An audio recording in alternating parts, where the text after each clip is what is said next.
ਵਾਹਿਗੁਰੂ ਜੀ ਕਾ ਖਾਲਸਾ ਵਾਹਿਗੁਰੂ ਜੀ ਕੀ ਫਤਿਹ। ਖੋਜ ਗੁਰਬਾਣੀ ਵਿੱਚ ਆਪ ਸਭ ਦਾ ਸਵਾਗਤ ਹੈ ਜੀ। ਸਭ ਨੂੰ ਜੀ ਆਇਆਂ ਜੀ।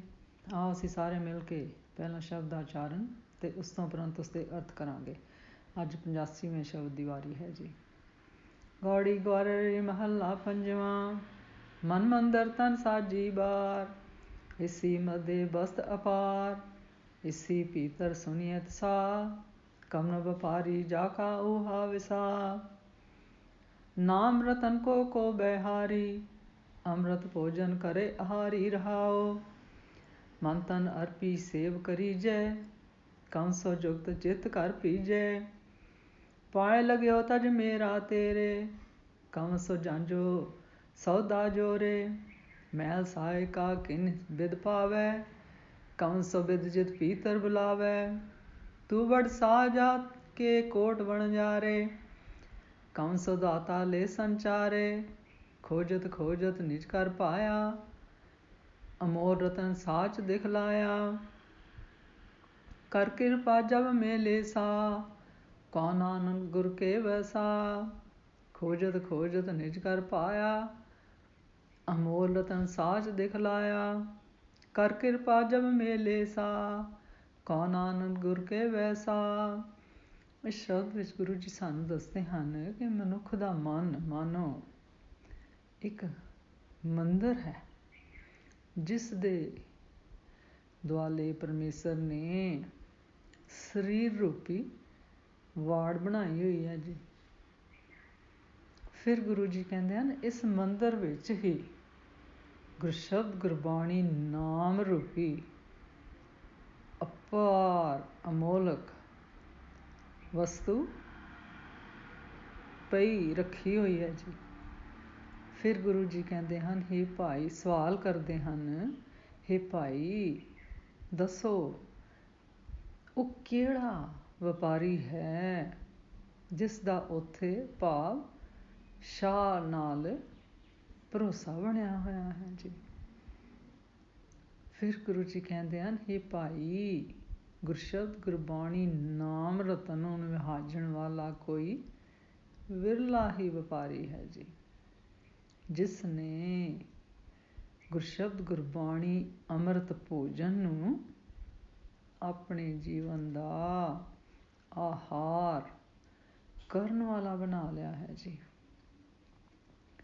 ਫਿਰ ਗੁਰੂ ਜੀ ਕਹਿੰਦੇ ਹਨ ਜੇ ਅਜਿਹਾ ਵਪਾਰੀ ਮੈਨੂੰ ਮਿਲੇ ਤਾਂ ਮੈਂ ਆਪਣਾ ਮਨ ਤਨ ਉਸ ਅੱਗੇ ਭੇਟਾ ਕਰ ਦੇਵਾਂ ਜੀ ਅਤੇ ਮੈਂ ਉਸ ਦੀ ਸੇਵਾ ਕਰਾਂ ਜੀ। ਫਿਰ ਗੁਰੂ ਜੀ ਕਹਿੰਦੇ ਹਨ ਮੈਂ ਉਸ ਤੋਂ ਪੁੱਛਾਂ ਕਿ ਉਹ ਕਿਹੜੀ ਜੁਗਤੀ ਹੈ ਜੀ ਜਿਸ ਕਰਕੇ ਉਹ ਪਰਮੇਸ਼ਰ ਚਾਹ ਪ੍ਰਸੰਨ ਹੁੰਦਾ ਹੈ ਜੀ।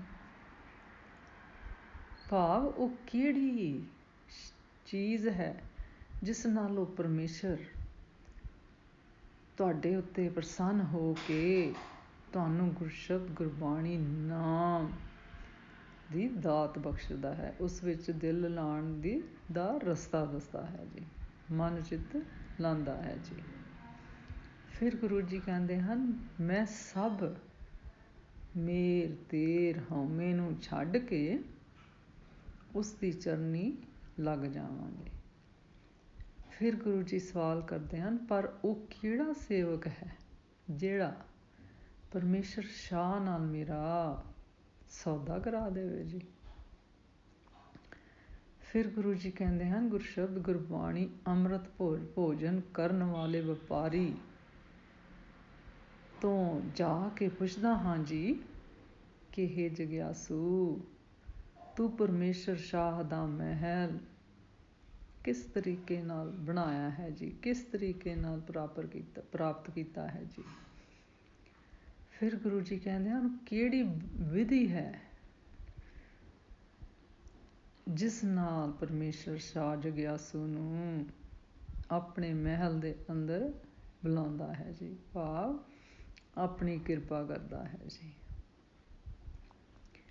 ਫਿਰ ਗੁਰੂ ਜੀ ਕਹਿੰਦੇ ਹਨ, ਬੇਨਤੀ ਕਰਦੇ ਹਨ ਕਿ ਹੇ ਪਰਮੇਸ਼ਰ, ਤੂੰ ਆਪ ਹੀ ਵੱਡਾ ਸ਼ਾਹ ਹੈ ਜਿਸ ਦੇ ਕਰੋੜਾਂ ਜੀਵ ਵਣਜਾਰੇ ਹਨ ਜੀ। ਫਿਰ ਗੁਰੂ ਜੀ ਕਹਿੰਦੇ ਹਨ, ਕਿਹੜਾ ਦਾਤਾ ਹੈ ਜੋ ਮੈਨੂੰ ਨਾਲ ਲੈ ਕੇ ਤੇਰੇ ਪਾਸ ਪਹੁੰਚਾ ਦੇਵੇ ਜੀ। ਫਿਰ ਗੁਰੂ ਜੀ ਕਹਿੰਦੇ ਹਨ, ਆਖਿਰ ਜਗਿਆਸੂ ਵਣਜਾਰੇ ਨੇ ਖੋਜਦਿਆਂ ਖੋਜਦਿਆਂ ਲੱਭਦਿਆਂ ਲੱਭਦਿਆਂ ਆਪਣਾ ਅਸਲੀ ਘਰ ਪ੍ਰਾਪਤ ਕਰ ਲਿਆ ਹੈ ਜੀ। ਭਾਵ ਆਪਣਾ ਨਿੱਜ ਘਰ ਆਪਣਾ ਆਪ ਪਹਿਚਾਨ ਲਿਆ, ਜਿੱਥੇ ਉਸਨੂੰ ਗੁਰਸ਼ਬਦ ਗੁਰਬਾਣੀ ਨੇ ਉਸ ਦੁਆਰਾ ਸਦਾ ਸਥਿਰ ਰਹਿਣ ਵਾਲਾ ਅਮੋਲਕ ਧਨ ਗੁਰਸ਼ਬਦ ਗੁਰਬਾਣੀ ਨਾਮ ਰਤਨ ਵਿਖਾ ਦਿੱਤਾ ਹੈ ਜੀ। ਫਿਰ ਗੁਰੂ ਜੀ ਕਹਿੰਦੇ ਹਨ, ਤੂੰ ਆਖ ਸ਼ਾਹ ਪਰਮੇਸ਼ਰ ਨੇ ਕਿਰਪਾ ਕਰਕੇ ਜਦੋਂ ਵਣਜਾਰੇ ਜੀਵ ਨਾਲ ਆਪਣੇ ਨਾਲ ਮਿਲਾ ਲੈ ਤਾਂ ਉਦੋਂ ਗੁਰੂ ਦੇ ਭਰੋਸੇ ਕਰਕੇ ਉਸ ਦੀ ਕਿਰਪਾ ਨਾਲ ਹੀ ਮਿਲੇ ਹਨ ਜੀ। ਇਸ ਸ਼ਬਦ ਦਾ ਸਾਰ ਇਸ ਤਰ੍ਹਾਂ ਕਰੀਏ ਜੀ। ਇਸ ਸ਼ਬਦ ਵਿੱਚ ਗੁਰੂ ਜੀ ਸਾਨੂੰ ਦੱਸਦੇ ਹਨ ਕਿ ਇਸ ਸੰਸਾਰ ਵਿੱਚ ਕਈ ਭੁੱਲੜ ਲੋਕ ਗੁਰਸ਼ਬਦ ਗੁਰਬਾਣੀ ਨਾਮ ਦੀ ਪ੍ਰਾਪਤੀ ਲਈ ਬਾਹਰ ਜੰਗਲਾਂ ਵੀਰਾਨ ਥਾਵਾਂ 'ਤੇ ਜਗ੍ਹਾਵਾਂ 'ਤੇ ਜਾ ਕੇ ਤਪੱਸਿਆ ਕਰਦੇ ਹਨ ਕਿ ਕਿਸੇ ਤਰ੍ਹਾਂ ਉਹਨਾਂ ਨੂੰ ਗੁਰਸ਼ਬਦ ਗੁਰਬਾਣੀ ਨਾਮ ਦਾ ਧਨ ਮਿਲੇ ਜੀ।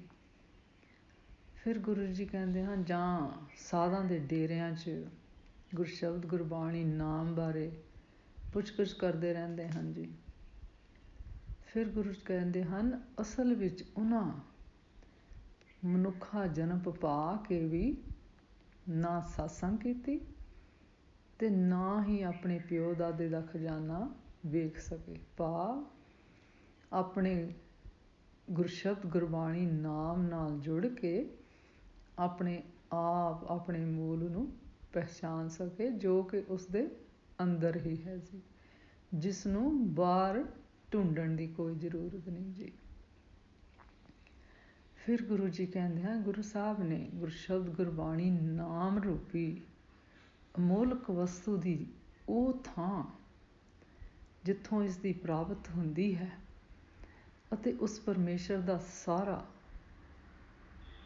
ਪਤਾ ਅਤੇ ਵਸੀਲਾ ਇਸ ਸ਼ਬਦ ਵਿੱਚ ਵਰਣਨ ਕੀਤਾ ਹੈ ਜੀ।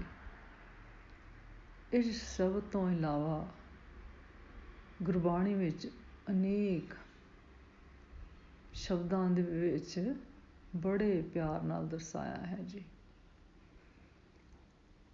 ਇਸ ਸ਼ਬਦ ਵਿੱਚ ਕੁਝ ਪ੍ਰਸ਼ਨ ਅਤੇ ਕੁਝ ਉੱਤਰ ਹਨ ਜੀ, ਜਿਨ੍ਹਾਂ ਨੂੰ ਹਿਰਦੇ ਵਿੱਚ ਵਿਚਾਰਨ ਦੀ ਧਾਰਨ ਦੀ ਲੋੜ ਹੈ ਜੀ। ਫਿਰ ਗੁਰੂ ਜੀ ਕਹਿੰਦੇ ਹਨ, ਜਿਸ ਸਿੱਖ ਦੀ ਸਾਖ ਭਾਵ ਜੜ ਚੰਗੀ ਹੋਵੇਗੀ, ਜਿਸ ਉੱਤੇ ਵਾਹਿਗੁਰੂ ਪਰਮੇਸ਼ਰ ਸ਼ਾਹ ਦਾ ਵਿਸਾਹ ਹੋਵੇ, ਉਸ ਦਾ ਹੀ ਗੁਰਸ਼ਬਦ ਗੁਰਬਾਣੀ ਨਾਲ ਮੇਲ ਕਰਾਉਂਦਾ ਹੈ ਜੀ ਅਤੇ ਉਸ ਨੂੰ ਗੁਰਸ਼ਬਦ ਗੁਰਬਾਣੀ ਨਾਮ ਰੂਪੀ ਸੌਦਾ ਦਿਵਾਉਂਦਾ ਹੈ ਜੀ। ਫਿਰ ਗੁਰੂ ਜੀ ਕਹਿੰਦੇ ਹਨ, ਸਾਡੇ ਵਾਸਤੇ ਗੁਰਸ਼ਬਦ ਗੁਰਬਾਣੀ ਸਤਿਗੁਰ ਸ਼ਾਹ ਦੇ ਸਿੱਖ ਵਣਜਾਰੇ ਹਨ ਜੀ। ਗੁਰਸ਼ਬਦ ਗੁਰਬਾਣੀ ਵਾਹਿਗੁਰੂ ਸ਼ਾਹ ਨਾਲ ਮਿਲਣ ਦੇ ਸਮਰੱਥ ਹੈ ਜੀ। ਜਿਸ ਸਿੱਖ ਨੂੰ ਇਸ ਸੌਦੇ ਨਾਲ ਸਾਂਝ ਪਾਉਣ ਦੀ ਇੱਛਾ ਹੋਵੇ ਜੀ, ਇਹ ਸਾਰਿਆਂ ਵਾਸਤੇ ਬਰਾਬਰ ਦਾ ਹੀ ਗੁਰੂ ਨੇ ਕਿਹਾ ਹੈ ਕਿ ਕੋਈ ਵੀ ਪਾ ਸਕਦਾ ਹੈ ਜੀ। ਕੋਈ ਤੇਰ ਮੇਰ ਊਚ ਨੀਚ ਨਹੀਂ ਹੈ ਜੀ। ਸੋ ਇਸ ਸ਼ਬਦ ਦਾ ਸਿਧਾਂਤ ਇਹ ਹੈ ਕਿ ਉਸ ਨਾਮ ਰੂਪੀ ਖਜ਼ਾਨੇ ਤੱਕ ਗੁਰਸ਼ਬਦ ਗੁਰਬਾਣੀ ਨਾਮ ਰਾਹੀਂ ਪਹੁੰਚਿਆ ਜਾ ਸਕਦਾ ਹੈ ਜੀ, ਜੋ ਕਿ ਸਾਡੇ ਅੰਦਰ ਹੀ ਹੈ ਜੀ। ਅਸੀਂ ਉਸ ਨੂੰ ਪਹਿਚਾਨਣਾ ਹੈ ਜੀ।